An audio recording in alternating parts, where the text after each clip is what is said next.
There are books that inform and books that transform. A Course in Miracles belongs to that second category, a category so rare that when one of these books arrives, the world is never seen the same way again. It is not a religious text, though it speaks of God. It is not philosophy, though it will change every idea you hold. It is not psychology, though it heals the deepest wounds of the mind. It is simply an invitation to remember what you already are. The truth is simple. Love is your nature, and miracles, great and small, are your birthright. This is not a motivational statement. It is a description of reality as it actually is. A reality we have forgotten beneath layers of fear, judgment, guilt, and separation. Over the next 40 minutes, we will explore together the central ideas of this transformative text. Not to memorize them, but to experience them. Because it is in experience, not in theory, where the miracle occurs. Prepare yourself to see your mind in a completely new way. Section 1. The mind as projector. Everything begins here. Before we speak of forgiveness, of love, of miracles, we need to understand how the mind works and why the world you see is not the world as it is, but the world as you project it. Imagine that your mind is a film projector. There is a dark room, a white screen at the front, and inside the projector, there is a reel of film. That reel contains all your beliefs, all your fears, all your judgments about yourself and the world. What appears on the screen, your entire life with all its dramas, joys, conflicts, and loves, is not an objective reality. It is the projection of that reel.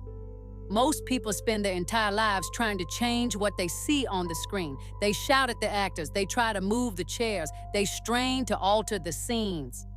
But A Course in Miracles tells us something radically different. If you don't like what you see on the screen, you don't have to change the screen. You have to change the reel. The problems are not in the world. They are in your perception of the world. This may sound like an abstract idea, but it has profoundly practical consequences. When someone criticizes you and you feel pain, that pain does not come from their words. It comes from the interpretation your mind makes of those words. When you have a conflict with someone close to you, that conflict is not an external attack. It is the reflection of a judgment that already lives in your mind. When a situation produces anxiety in you, it is not the situation that frightens you. It is the story you are telling yourself about it. The source of the problem has never been out there. It has always been here, within. The process always follows the same sequence. First comes the thought, an idea that arises often from the subconscious. The world is dangerous. I am not enough. I cannot trust anyone. When that thought repeats and is fed by our attention, it becomes a belief. The belief is the reel that loads into the projector. And the belief projected onto the world creates the experience. Experience confirms the belief. Belief reinforces the thought. And the cycle perpetuates itself, endlessly. This explains why two people can live through the same event and come away with completely different experiences. Not because reality is different for each one, but because the reel each one carries within is different. A Course in Miracles teaches that there are two fundamental thought systems competing within our minds. The first is the thought system of fear, which the Course calls the ego. This system was born from a primordial belief. The belief that we are separated from our source, separated from others, alone in a hostile universe. From that premise, all its logic makes sense. If you are alone, you must defend yourself. If you are separated, you must compete. If you are vulnerable, you must attack before being attacked. The second system is that of love. The voice the Course calls the Holy Spirit, which simply reminds us that the separation was never real, that we have always been one with everything, that there is nothing to defend against. There is a phrase in the Course that summarizes everything with extraordinary precision. We are not our thoughts. We are the awareness that observes them. This is liberating in a way you may not have considered before. If you are the observer of your thoughts, that means there is a part of you that lies beyond all of them. A part that cannot be touched by fear, that cannot be wounded by judgment, that cannot be destroyed by guilt. That part is you, your true self. And when you learn to inhabit that space of observation, the ego's power over your life begins to dissolve. So, what is a miracle according to this course?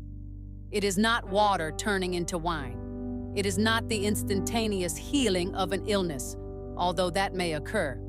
It is not any spectacular event in the outer world. A miracle is a shift in perception.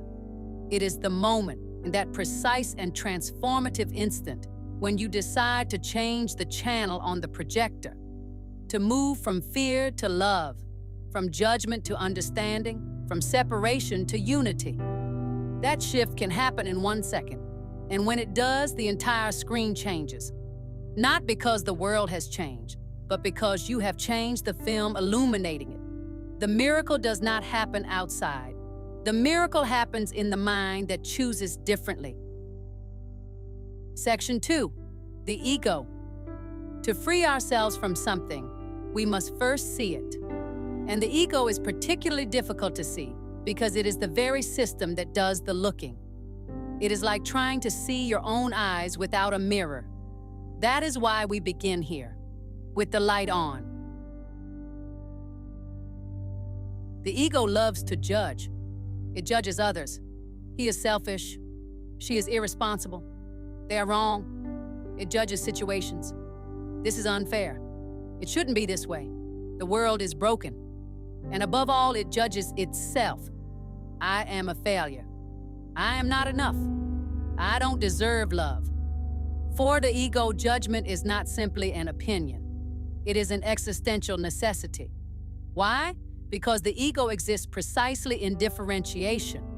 It needs categories of good and bad, right and wrong, superior and inferior. Without these categories, the illusion of being a separate entity, a well-defined I, distinct from everything else, would simply dissolve. Judgment is the wall that builds separation. Every time you judge someone, that wall grows a little more. The second pattern of the ego is the cycle of attack and defense. The ego feels constantly threatened. It built its identity on the belief that it is alone in a hostile world, so it perceives danger everywhere. A simple criticism from a coworker becomes a personal assault requiring counterattack. A stranger's glance on the street becomes an aggression requiring defense. A difference of opinion becomes a threat to its very existence. The problem is that defense confirms the threat. If you defend yourself from something, it is because you believe there is something to defend against, and that belief attracts exactly the experiences that confirm your fear. It is a self-feeding cycle. The ego creates the conflict in order to have something to react to. Peace becomes impossible. Guilt is the ego's most sophisticated weapon, and also its most destructive. Guilt operates in two directions. Inward. I did something unforgivable. I am fundamentally flawed. Outward. You are the cause of my pain. You are responsible for my suffering. The ego needs guilt because guilt sustains the narrative of separation. If there is guilt, there is a guilty party and a victim. If there is a guilty party, there is someone who deserves punishment. And in that dynamic, the ego finds its reason to exist. What the ego does not want you to see is that guilt has never healed anyone.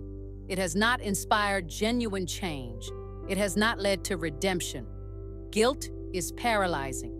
It keeps you bound to the past, consuming your energy in self-criticism, preventing you from seeing the present with fresh eyes. Guilt does not seek healing.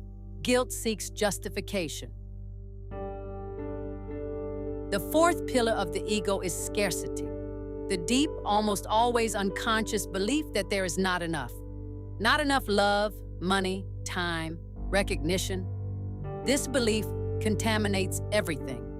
It turns relationships into transactions. I give you this, you give me that. It turns work into competition.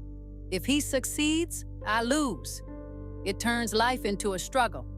I must hold on to what I have because I could lose it. But scarcity is not an external reality. It is an internal belief that is projected. The mind that believes in scarcity will inevitably manifest scarcity because it will seek and find evidence everywhere to confirm what it already believes. Abundance, on the other hand, is not having much.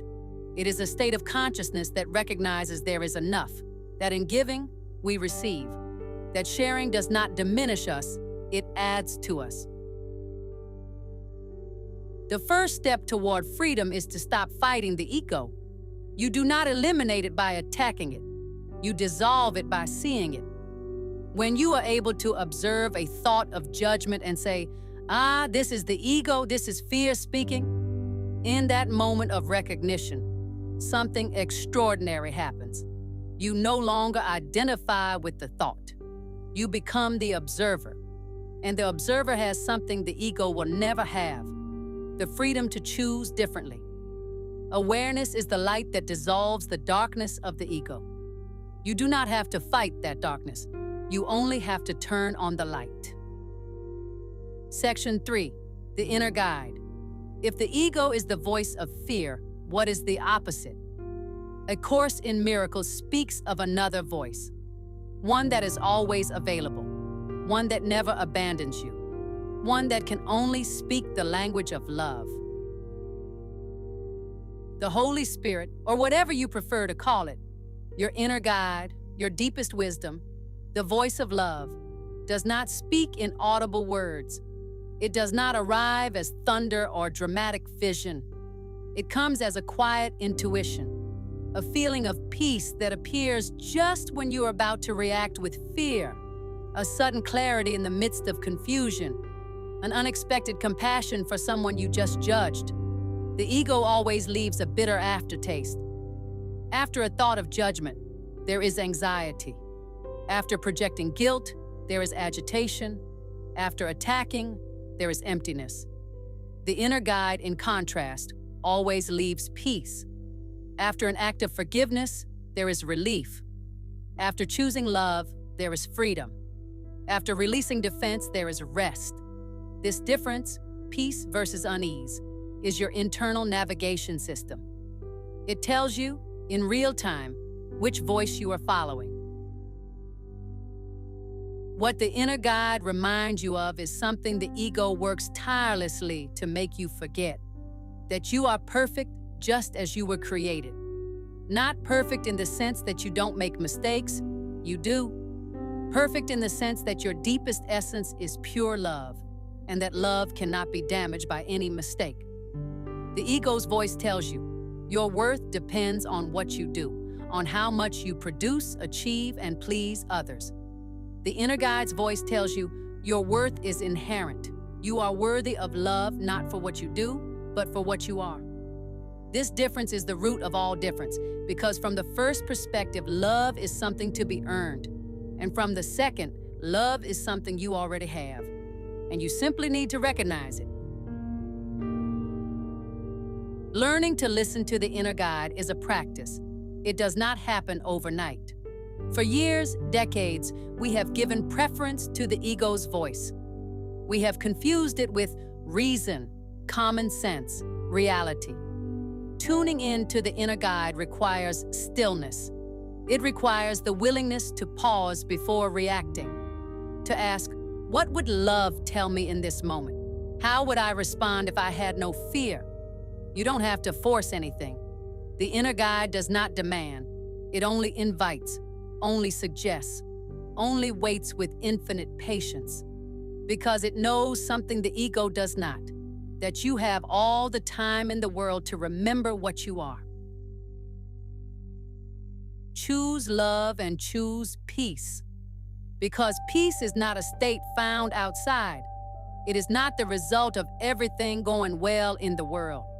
It does not arrive when your problems are solved or when the people around you change.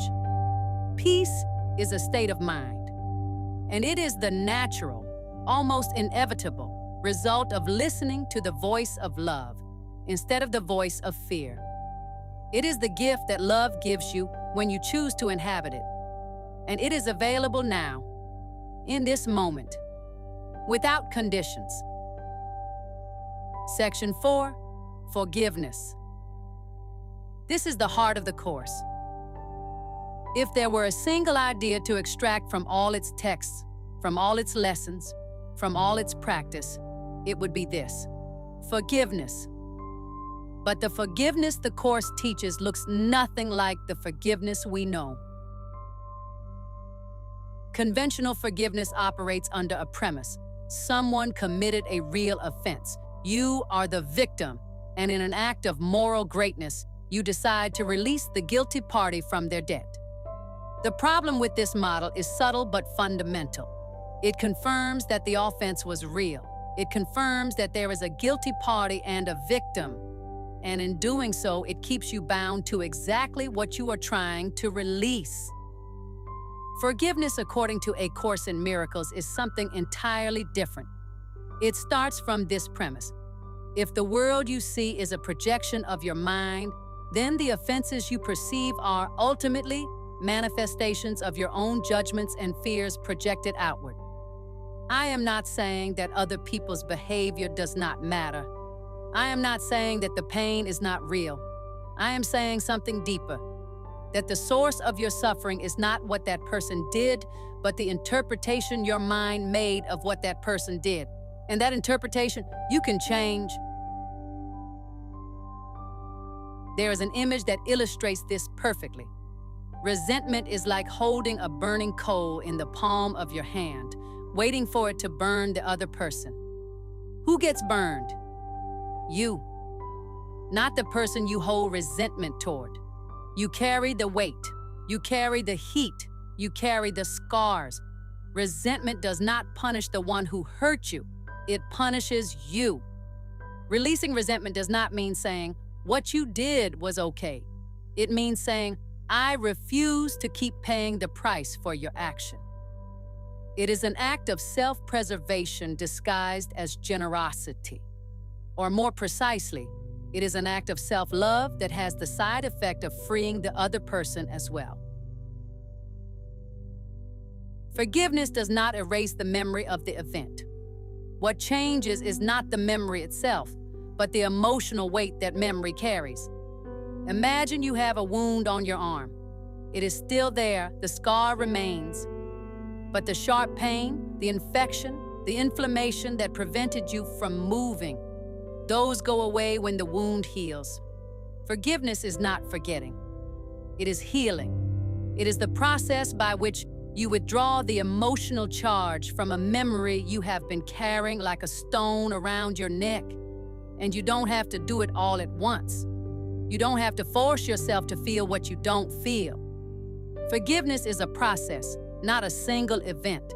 It is the repeated choice day after day to stop feeding the fire of resentment, to stop telling the story of your wound as though it were your identity. Forgiveness is not something you do. It is something you become. When forgiveness becomes a constant practice, when you learn to apply it not only to the great wounds of the past, but to the small daily frictions, frustration in traffic, irritation with a colleague, disappointment with someone you expected to be different, something in you begins to change fundamentally. Life stops being a battlefield and becomes a series of opportunities to practice peace. People who were once obstacles become teachers, and you stop being the victim of circumstances and become the owner of your experience. The ego's voice turns every mistake into evidence of a greater condemnation. You see, that's what you are, fundamentally flawed, unworthy of love. Self-forgiveness is not saying, "It doesn't matter what I did." It is not moral condemnation or escaping responsibility. It is something far more radical, separating your identity from your actions. Recognizing that what you did was a manifestation of fear, of unconsciousness, of the belief in separation, but that you are not that action. You are the consciousness that has the capacity to observe that action and choose differently. Guilt does not inspire you to change. It paralyzes you.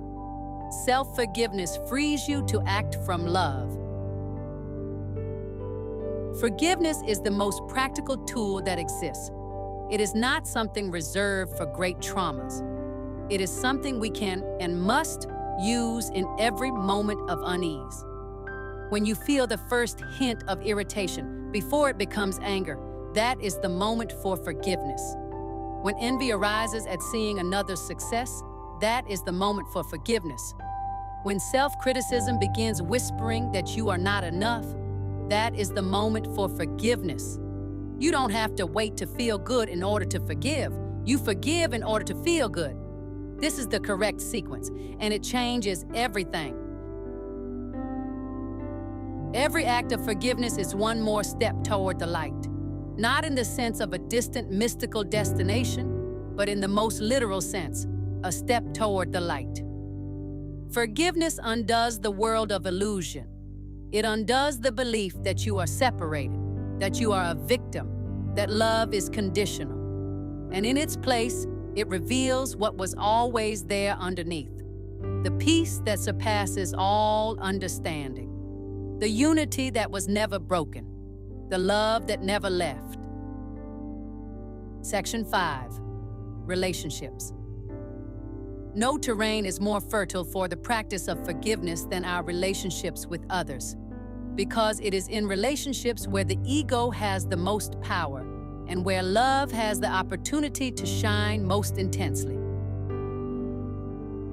Most human relationships are founded on a pact of scarcity.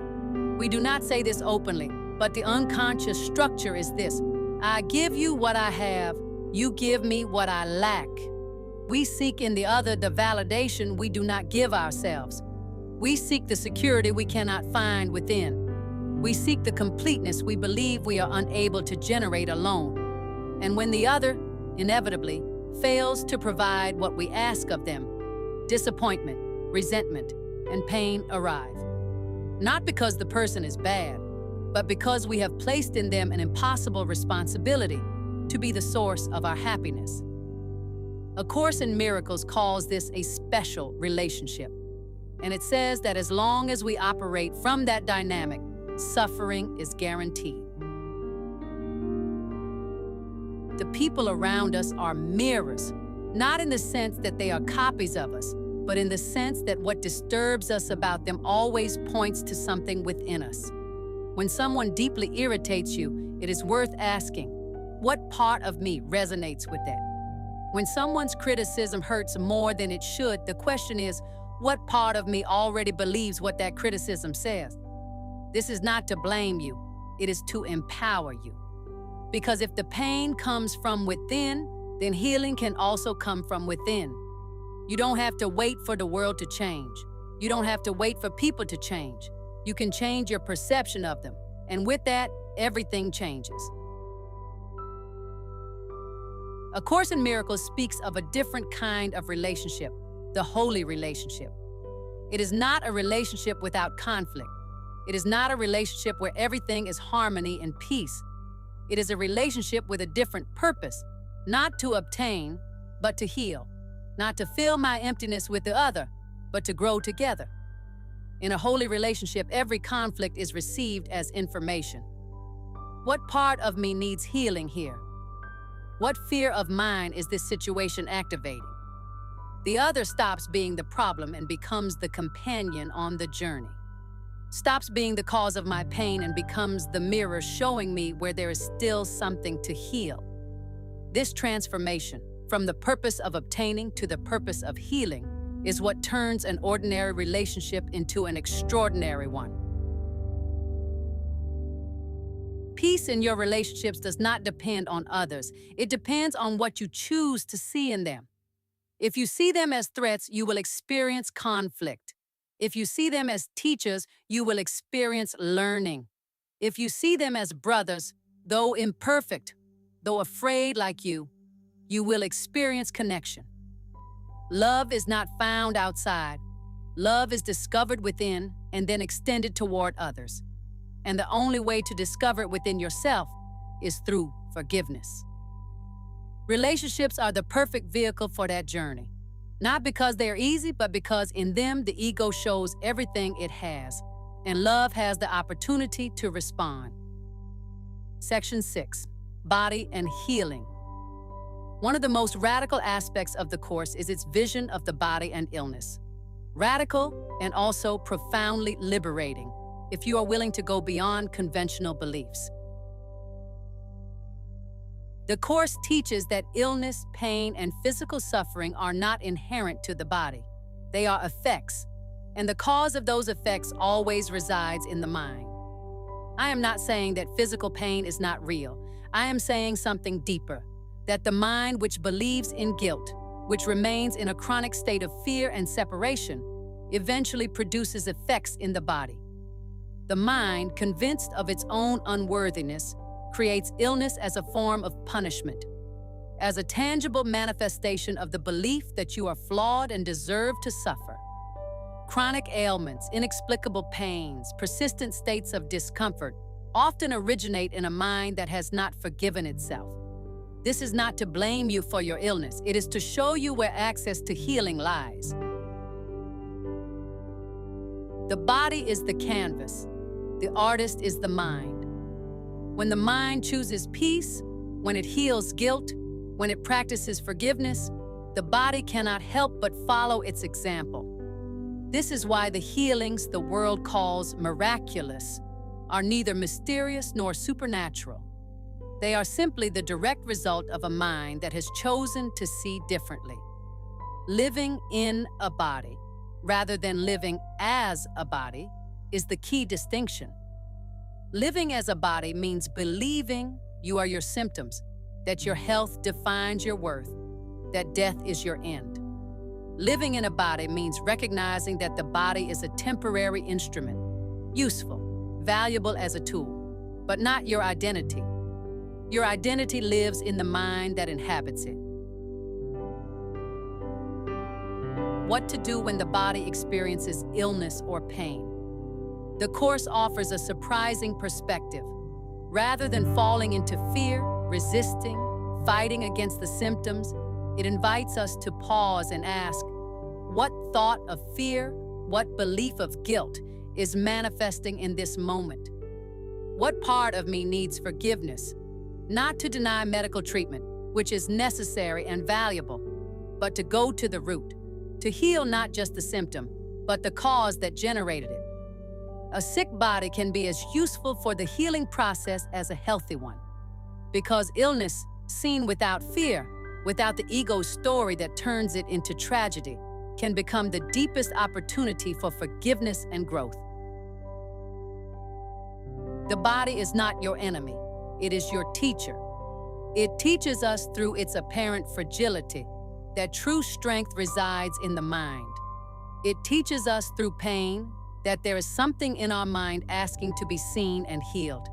It teaches us through its inevitable aging that our identity cannot be anchored to physical form. When you honor these lessons, when you use the body for the sacred purpose of healing and love, you free yourself from the illusion that you are only flesh and bone. And in that freedom, the body itself becomes an ally on your journey back to peace. Section 7, Fear and Death. The ego has an ace up its sleeve, its final argument, its ultimate threat, death. As long as you believe that death is the end, the ego has power over you. Everything you fear in life, loss, failure, pain, rejection, is ultimately an echo of that greater fear. But what if death is not what we think it is? What we call death, the Course teaches, is simply the end of a dream. The moment when the mind awakens from the illusory state of consciousness of separation and returns to the consciousness of truth. There is no non-being after life. Life, in its most essential form, is eternal. What ends is not consciousness. What ends is the illusion that we were only this body, only this personality, only this story. The fear of death, then, is not the fear of something that will happen to us. It is the fear of a lie we have accepted as truth. And when you see that it is a lie, when you truly see it, its power over you dissolves. We are love, and love cannot die. This is not a religious statement. It is a description of the nature of consciousness. The fear of death is the belief that we are the opposite of what we are, that we are fragile, temporary bodies destined for extinction. But if your true nature is love, if we are in essence pure consciousness that transcends form, then the death of the body is not our death. It is only the end of a costume we wore for a time. This understanding does not make you indifferent to the body. It does not make you irresponsible with your health or your life. It frees you from the fear that paralyzes. It allows you to live more fully, more bravely, more generously, because you no longer have so much to lose. When you recognize your immortality as being, not as dogma, but as lived experience, something extraordinary happens in your relationship to time. The past stops being a source of guilt. The future stops being a source of anxiety. And the present becomes the only moment that truly exists. The ego lives in time. It needs the past to justify its wounds and the future to justify its fears. Love lives in the now. Only in the present can you forgive. Only in the present can you love. Only in the present can you experience peace. The now is not a fleeting trap between a past and a future. The now is a portal to eternity. It is where your home has always been. Liberation from fear is not the end of the journey. It is the beginning of truly living. Because when fear no longer governs your decisions, you have the freedom to choose from love, to take generous risks, to be vulnerable without feeling in danger, to love without conditions. Forgiveness is the key that opens this door. In forgiving others, yourself, life, you dissolve the belief in guilt. And without guilt, there's no punishment. And without punishment, there is nothing to fear. Liberation from fear is not an achievement reached once. It is a practice chosen every day. But every time you choose it, the path becomes more natural. And the fear that seemed immovable begins to dissolve in the light. Section 8, Love and Being. We arrive at the beginning. Because everything we have traveled, the ego, forgiveness, the inner guide, the body, fear, are nothing more than paths that lead back to this point. Your true nature, what you have always been, what you never stopped being. The love that truly satisfies does not come from outside. The ego has convinced us throughout our lives to seek love in others' approval, in material success, in the possession of things, in the world's recognition. And we find it sometimes, briefly, fleetingly, always insufficient. Because external love, however real it may seem, is always conditional. It depends on you behaving a certain way, on giving what the other needs, on maintaining the image the world expects. Unconditional love, true love, is not outside. It is in the deepest part of your being. It is your essential nature. And discovering it requires nothing special.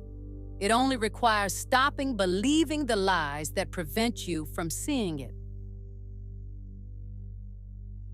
Our true identity is the consciousness that observes.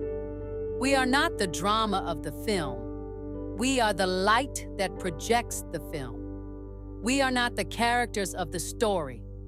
We are the consciousness that contains the story. The eternal being that resides in you, the one that silently observes every thought, every emotion, every experience. That being cannot be wounded by any mistake, cannot be diminished by any failure, cannot be extinguished by the death of the body. You are the light behind the projection, and that light is what the Course calls love, not a feeling, not an emotion, but the very substance of what you are. Every time you see a brother instead of an enemy, you take one step closer to your home. Every time you choose understanding instead of judgment, you take one step closer to your home. Every time you forgive another yourself, the life that didn't turn out as you expected, you take one step closer to your home. Your home is not a place. Your home is the peace that lives in you when you are not at war with reality. That home has always been here. The ego tried to convince you that it was lost, that you had to seek it outside, that you could never find it, but it was not lost. It was waiting with infinite patience for your return. One instant of forgiveness can dissolve years of resentment. One moment of peace can change the direction of an entire day. One choice of love, when fear was the easier option, can transform a relationship that seemed condemned. And here is the most beautiful truth in all of the Course. When you heal your mind, you do not only heal yourself, because in the reality of spirit, separation does not exist. The healing of one is, at some level that reason cannot comprehend, the healing of all. Every act of forgiveness you make in the privacy of your mind sends ripples outward that you cannot trace, but that are completely real. You are more powerful than you know, and your only task is to remember it. The greatest miracle is not that peace is available to you. The greatest miracle is that you, in your deepest essence, already are that peace. This book, this Course, taught you nothing new. It reminded you of what you always knew. It removed the layers of fear, judgment, and guilt to show you what was underneath. A being of light, complete, innocent, infinitely worthy of love. The invitation now is not to understand more. It is to live what you already understand. Every day, in every interaction, in every thought, you have a choice. The choice between fear and love, between the ego and the truth, between illusion and a miracle. It is not about choosing it perfectly. It is about choosing it honestly, about falling, rising, and choosing again. Because your home, the peace that you are, will always be waiting for you. Without judgment, without conditions, with open arms,